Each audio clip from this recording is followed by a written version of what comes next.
I just realised that since I wrote that bio, Deakin Jeannie has fallen by the wayside. So rest in peace, Jeannie. Hi, everyone, and thank you. My name is Rachael, and I'm the Digital Experience Librarian. I'm based at our Waterfront campus in Geelong, and today I'm going to be speaking about a project that the library undertook in mid-2020 to facilitate individual desk bookings for students. We were preparing to open our spaces after lockdown 1.0, and we needed to balance government and business directives to ensure that we were managing capacity limits, supporting contact tracing efforts, as well as meeting our responsibility to provide safe and connected study areas for all of our students. We know that some of our students are unable to study at home for whatever reason, and we really wanted to ensure that we could provide access to study spaces and technology so that students could continue to study. So for those of you who aren't familiar, I'll just give you a really quick bit of context about Deakin. We're a comparatively young university with around 60,000 students, and we have 4 campuses located in Melbourne, 2 in Geelong and 1 in Warrnambool, plus we also have our online student cohort as well. We have library spaces across all 4 campuses, plus we also have our Special Collections Library, which is located at the Waterfront campus in Geelong. I'm part of the digital experience team, or the DX team as we call ourselves, and we are 9 folks strong at the moment. We're a mix of librarians, developers, digital designers and UX and content specialists. Our mandate is essentially to deliver exceptional digital experiences for Deakin's students, staff and visitors across our many digital ecosystems. Our team is really collaborative, so we work with other library teams to deliver end-to-end solutions from everything including interactive learning module design, educational videos, web design and digital content. The DX team also acts as system owners for many of the library's online presences, including the library website, LibCal and LibGuides, Google My Business and online chat service. We've been heavy users of SpringShare products for many years. And how do I scroll down?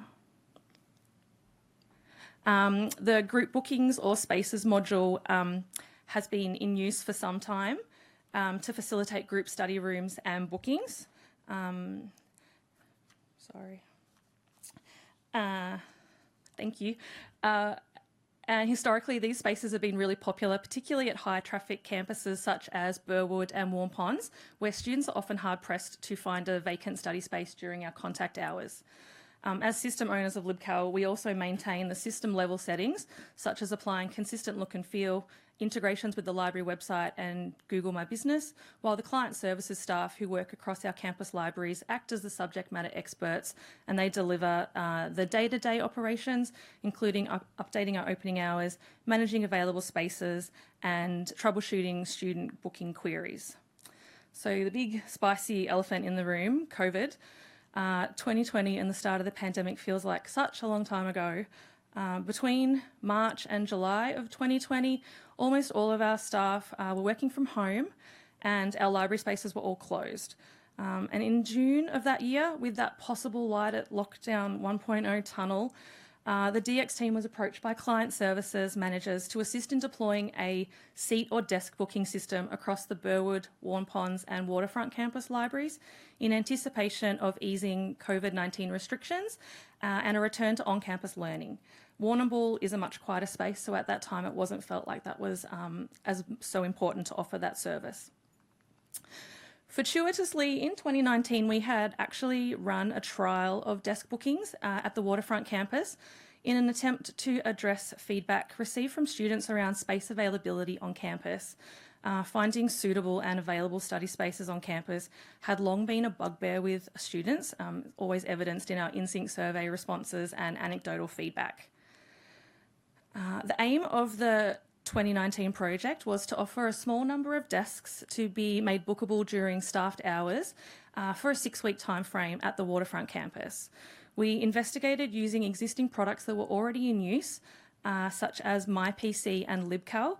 While at the time LibCal didn't offer a dedicated desk booking feature, we were able to make use of the Spaces module, which essentially treated each desk as a room. In this trial, 16 desks were made available to be booked via LibCal, which included 10 desks with PCs, 1 with a Mac, 3 for bring your own device. They had a monitor only, and 2 empty desks. There was signage on each desk, and students were alerted to the bookable nature of the desks. They were in a quiet study area within the library, and they could be booked for up to 4 hours per person per day. There was no requirement, however, for students to book the space in order to use them. If it was available, they could walk up and use it. To aid in the booking experience for students, we developed an interactive image which allowed students to visualise the space where the desks were located, see real-time availability of the desks, and book directly within the image. This was all done using the LibCal API, and we developed floor plans in-house by one of our amazing digital designers. The trial ran across the busiest part of the trimester, including the final few weeks of teaching period, the study week and the exam period. Students were encouraged to provide their feedback by completing a short paper survey that was found on their desks in exchange for a chocky if they handed it in to the client services staff at the info desk, and everyone loves a chocky. The trial ended in late October 2019 with feedback suggesting that the service was popular by students who took advantage of the spaces, and some of their responses are on the screen here. Of particular importance for students was the ability to book longer time slots.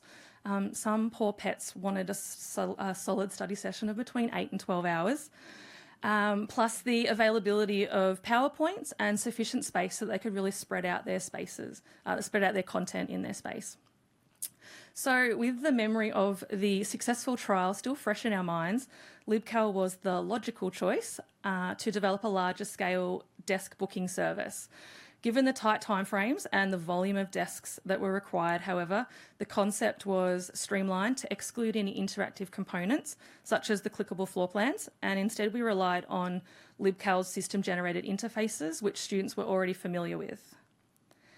Our first step was to drastically increase the number of bookable spaces allowed on our subscription from 100 to 800 to accommodate the initial creation of 409 bookable desks across those 3 campuses, and that number now stands at just under 650.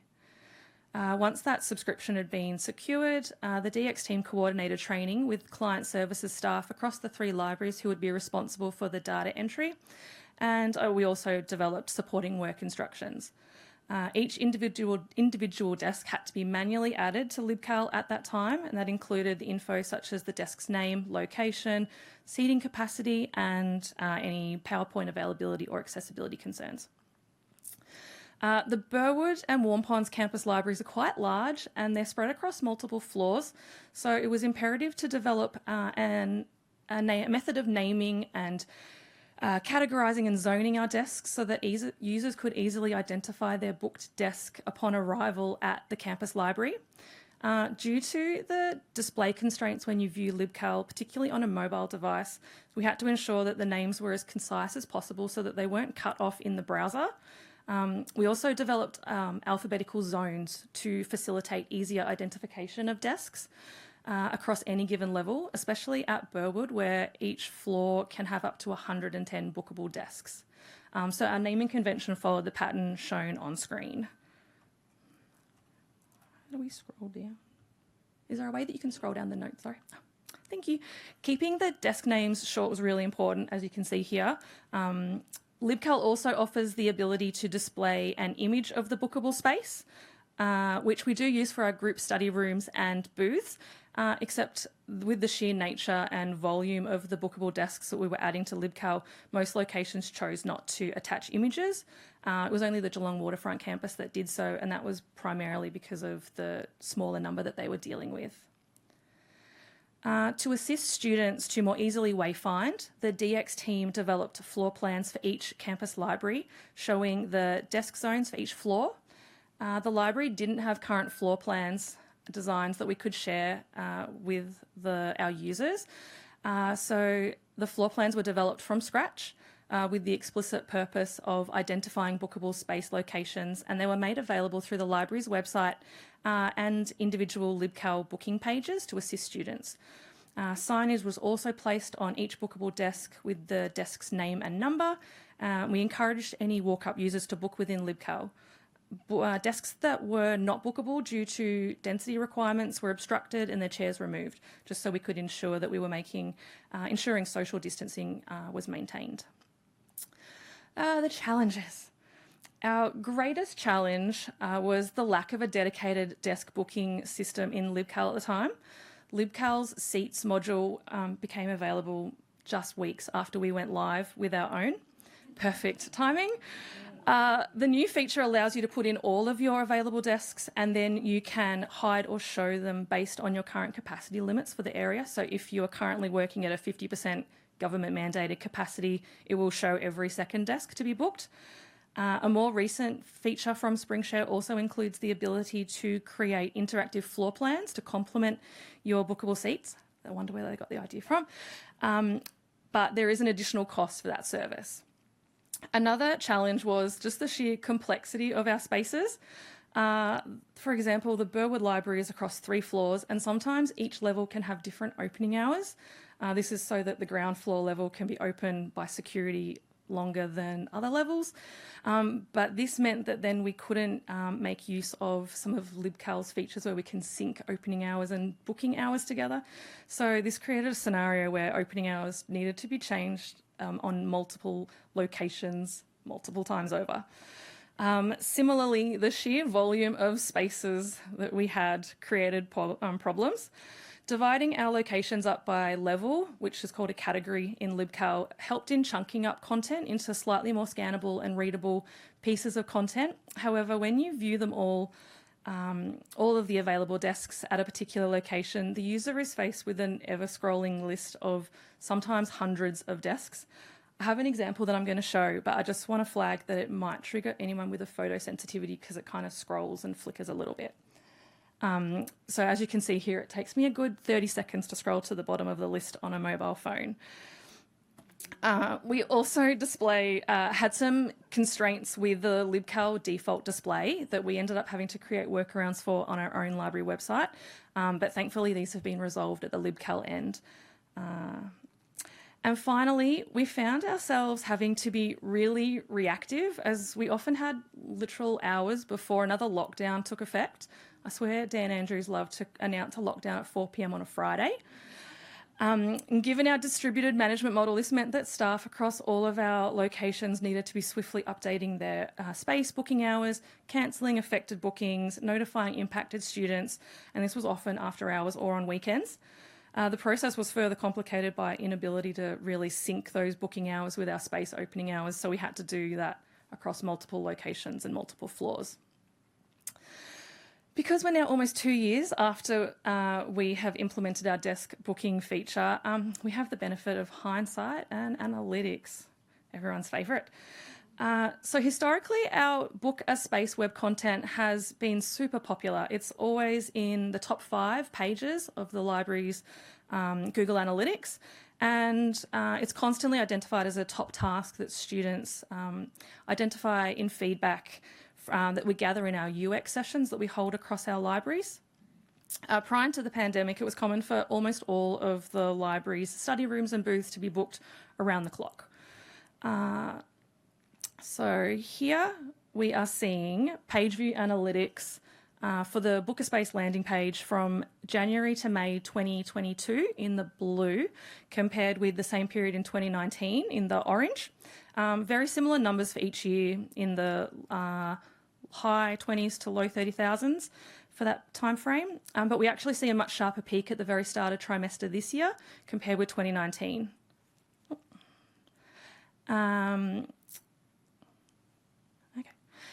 Anecdotal feedback gathered through UX Cafe sessions across the year shows that most students aren't apprehensive about being on site. This slide shows responses of 100 mostly undergraduate students taken this year, where about 2/3 of them answered that COVID hasn't really changed the way that they use our spaces. A recently conducted audit of the usage of our study spaces also shows that maintaining that 1.5 metre social distance isn't in the forefront of their minds, as we see them routinely choosing to sit in immediately adjacent study corrals in our quiet study zones.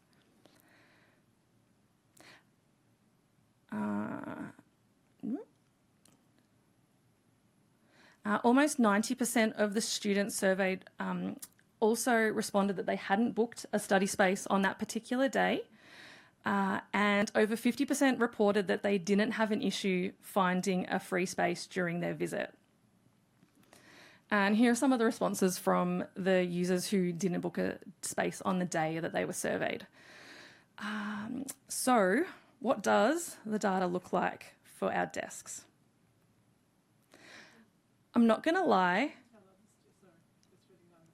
Oh, which one was funny? Yeah. Well, that was one of the things that we were worried about, was that they may be apprehensive to actually approach someone who was sitting in their book space. So it was interesting to see that one. So I'm not going to lie, the stats are not great. Since its release, Burwood desks have been booked a tiny 0.2% of all available time. In other terms, there was 1.6 million hours of spaces to be booked, and only 3,200-ish hours were actually booked. Made all that work so worthwhile. There were 620 unique users who made those bookings, and on average, each user made about 2 bookings. We see similar occupancy rates at our other campuses, with Warm Pond sitting at 0.7% and 0.4% for Waterfront. And sure, there were some lockdowns in that period, so there would have been some months that it was really quiet in our spaces, or our spaces closed entirely, but you've got to agree that's pretty low. It is important to note, though, that just because a space was booked, it doesn't mean it was used. And conversely, just because a space wasn't booked, it doesn't mean it wasn't used. To compare our desk bookings data against our more popular group study rooms, over the past 2 years, our group study rooms averaged around 55% occupancy, and during the last month of this trimester, that jumped up to around 83%.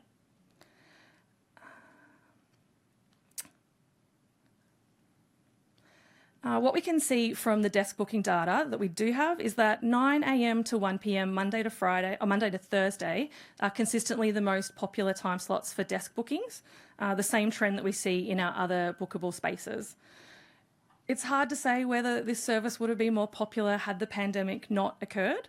I think that it would have been at least more moderately utilised at the Burwood campus, but I can't imagine we would have chosen to make 650 desks bookable. Right now, with the usage that we're seeing, I would be recommending that we scale back the number of desks that we have available. And I think that's probably the point that we will be heading to as we finalise the research that we're doing into how our users use our spaces. But we also all know how quickly circumstances can change. And I guess the benefit of having all these desks in LibCal is that we can suppress some spaces at any given time and then reinstate them again if, heaven forbid, we have to have social distancing and capacity limits reintroduced. If we had to go through a similar process again, there are definitely some things that we could improve on, and you can learn from our mistakes. Simplifying our offerings would be my number one, whether that be reducing the number of bookable spaces, the complexity of those spaces, like ensuring that they're all within one zone or one level. We can dream, but pushing client services managers to also align their opening hours would help in that manual handling. Because if you are using LibCal opening hours, and the spaces module, being able to sync those two together saves so much time. Keeping up to date with vendor releases. To be honest, even if we were aware that SpringShare had been working on a desk booking feature, we weren't really in a place to delay because we were working to the university's timelines on reopening. So we wouldn't have really been able to delay at all. And now with all the work that we've done, we've kind of backed ourselves into a corner where the amount of effort that would be required to move to using the actual desk booking module wouldn't outweigh the actual amount of data entry that would be required. And finally, just define and document your processes, and including and training as many people as possible that can be responsible for making those changes. I've found, particularly working as a part-timer, on a Friday I don't work, and when Dan Andrews would announce a lockdown, I'd have to be jumping back onto the computer to make those changes because, yeah, just a lot of things to line up. So in hindsight, I've lost my notes, sorry.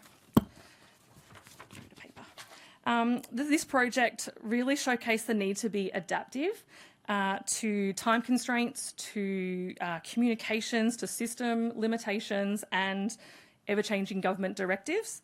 The pandemic fast-forwarded an idea that we were dabbling in, and while we felt that would have helped to address some of those flow-on issues that we have around our space usage, I think that the changing nature of the pandemic and how students use spaces means that it's kind of a wait and see as to whether continuing to offer a plethora of bookable spaces, including a bunch of desks, is worthwhile. We do expect that the bookable desks will be available into the future, but we could definitely scale that back as we are now moving into our new normal and as social distancing eases and hopefully remains at bay. But this does allow for a blend of flexible study spaces, so students who do like to plan their trip to a campus have that peace of mind and certainty that there is a space available for them when they get to campus. Thank you. Oh.